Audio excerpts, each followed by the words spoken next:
ناظرین، garden reach میں کمل talkie cinema کے سامنے الیکٹرک ٹرانسفارمر میں آتش زنی سے دہشت کا ماحول بن گیا۔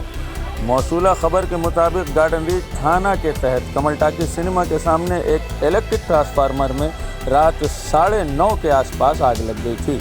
خبر ملتے ہی مقامی تھانہ ٹیم نے بروقت کارروائی کرتے ہوئے CESC سے بجلی محکمہ کو اطلاع دی۔